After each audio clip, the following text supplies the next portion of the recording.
ជំរាបសួរពុកម៉ែបងប្អូនទាំងអស់គ្នាចាមកមើលការកឹះជាក្រាញ់របស់នាងខ្ញុំទៀតហើយបងប្អូនអើយចានិយាយពីថាកញ្ចក់ជើងគាត់នេះណាចាគឺកប់មកគឺធំតែម្ដងណែនក្តាន់តាន់តាប់ចឹងតែហ្មងណាបងអូនអើយនិយាយពីថាលោកកត្រាយចូលទៅឡើងតឹងផ្អឹសតែម្ដងលោកអត់ចោះទេតើទៅយកអាកបាត់ជ្រៀកនេះមកជ្រៀកណាបងអូនអើយ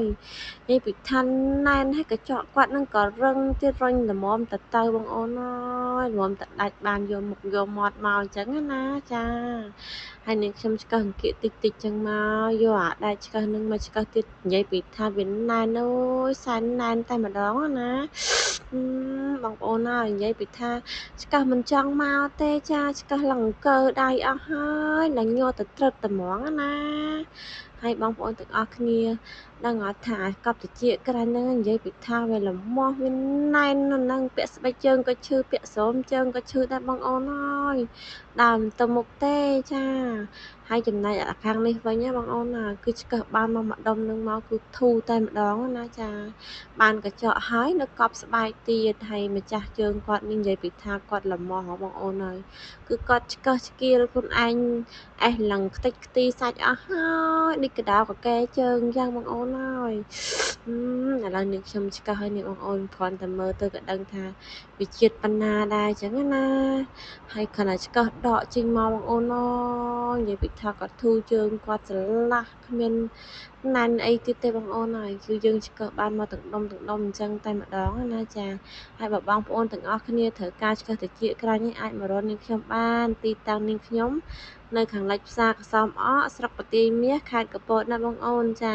អត់មានពិបាករកទេចានៅជាប់ផ្លូវហ្នឹងហើយនៅខាងលិចផ្សារហ្នឹងសួរគេទៅបងអូនអើយពីណាមិនស្គាល់លីនដាសាឡនចានៅក្បែរកុលស្ពានរហស្សនាមមករົບខប់បងអូនចាគេហៅអ៊ីមលុបខប់អ៊ីកុលស្ពានអញ្ចឹងណាចាហើយនេះខ្ញុំក៏មានទទួលព្រានសិស្សផងដែរបងអូនហើយគ្រប់ផ្នែកសាឡនចាខាត់ផ្នែកឆ្កឹះតិចក្រាញ់អីចឹងទៅគឺមានព្រានជារៀងរាល់ថ្ងៃអញ្ចឹងណាចា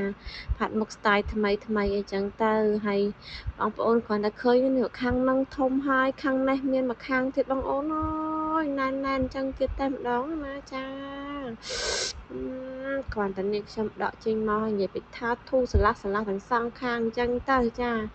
ហើយបងប្អូនមកមើលមិនដែរចានៅពេលដកមកធំអញ្ចឹងចាកុំប្រឹងជំនួសនាងខ្ញុំអីចឹងណាមើលនេះបងអូនអើយលេងមកទាំងដុំអញ្ចឹងតែម្ដងចាហើយនាងខ្ញុំក៏អរគុណដល់បងប្អូនទាំងអស់គ្នាចាដែលចូលចិត្តមើលវីដេអូរបស់នាងខ្ញុំតាំងពីដើមរហូតដល់ចប់ចឹងណាបងប្អូនទាំងអស់គ្នាជូនពរសុខភាពល្អសំណាងល្អអរគុណបាយបាយ